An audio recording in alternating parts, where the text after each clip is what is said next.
name is Azalea Marcus, and I will be speaking with you about how technology affects children today. Now, we've all been in this situation before. You're having a deep, riveting conversation with someone, when all of a sudden you hear the dreaded beep, chirp, or ring. The other person scrambles for their cell phone immediately, interrupting the conversation. They may even proceed to put you on hold while they interact with someone else on their phone. This can be pretty frustrating. However, this is a normal day-to-day occurrence which happens so often most of us hardly notice anymore. I think this points to something more serious. My goal is to discuss how this relates to the youth. I propose that the bad far outweighs the good when it comes to technology and how it relates to children in the areas of education, social skills, and health. So firstly, I would like to speak with you about what I mean when I reference technology for the purpose of this discussion. I'm speaking of things that the average American child might use on a day-to-day basis, such as the television, which of course has been around for many, many years, the tablets, smartphones, or educational devices, quote-unquote, like the leapfrog. Now, we can also acknowledge that these devices aren't inherently bad and have several benefits as well. Meaning, just as there's uneducational TV, there's also educational programming available, etc. I just feel like this pales in comparison to the bad things that come along with it. Also, for the sake of this discussion, I won't be trying to compare the different dangers of these devices, or even to say that they're all equal. So, perhaps it may be that the leapfrog doesn't pose quite as many dangers as the television or smartphones on children. But for the purpose of this discussion, I'll be just discussing these things collectively. Nicholas Carr is the author of the best-selling book, The Shallows. And in this book, he speaks about how the mind is wired and has been rewired by things such as the internet. The internet has trained our mind to receive information in a fast and sort of on-demand way.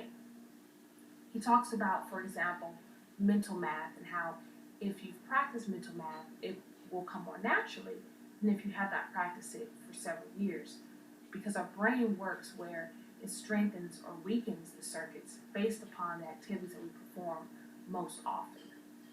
So that being said, many children today are not learning many of the things that you or I learned as a child.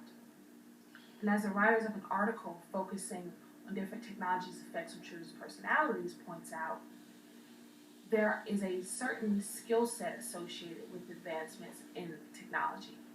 So, whereas years ago, if you wanted to use a camera, you had to learn how to actually get the film developed in a dark room.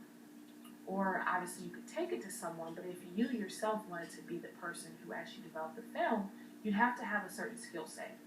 But after the Polaroid, it was no longer necessary. Well, that's one example. However, there are many things that we have learned as a child that will no longer be necessary because of the internet. And it's more foundational than something like developing film. This is not good for the future of our society. A 2010 study done by the Kaiser Foundation points out that elementary age children on average spend 7.5 hours per day using entertainment-based technology. Well, that doesn't leave much time for anything else, certainly not anything like education. So children are incredibly distracted by these different things that they have. And furthermore, we are teaching them to learn only one way by introducing things such as leapfrogs and iPads even in the classroom. We're teaching children with these things that education can only come in the context of entertainment or fun. And as adults, we know that this is just not practical. As Luther Rice students, we know that our professors typically don't assign homework and also assign a trip to the movies or a vacation along with it. Because sometimes education has to be done outside of that sort of fun context. Socially, children are having an increasingly difficult time making friends. This is because most of their social interaction comes from things like cell phones or different applications rather than one-on-one. So they're missing vital skills that are needed to have lasting relationships. They spend more time indoors as well because they have more access to things inside of the home, which means they're not being exposed to nature as often. And as we know, nature has been proven to foster things such as exploration and creativity in children. I can remember being young and in our household having about four different board games growing up. And my brothers and I would get bored and we would create our own board games out of cardboard boxes. We would use pieces from Monopoly or the other board games we had to create because there was no endless pool of games or an app store filled with everything we could ask for. So we were forced to make it on our own. And of course we know that this creativity is vital in fostering imagination in childhood and as they grow into adulthood.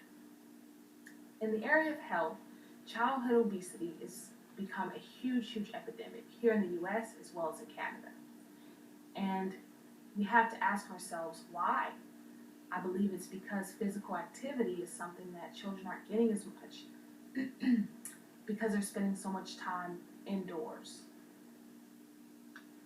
Many have asked why there's been a rise in things such as ADHD. Well, perhaps it is because children are also overstimulated. With the constant activity and things at their disposal, they're not used to having the downtime that you and I may have had often as a child. So their temperament is unsettled and they're not able to concentrate if they're not constantly being overstimulated. In conclusion, there's no question that technology and computers have been invaluable in the world today. There are so many occupations that rely heavily on them, and they do a lot of good. However, I believe that introducing these things to children at such a young age and in childhood is doing more harm than good. We're not allowing them the ability to be a child and to grow up in a way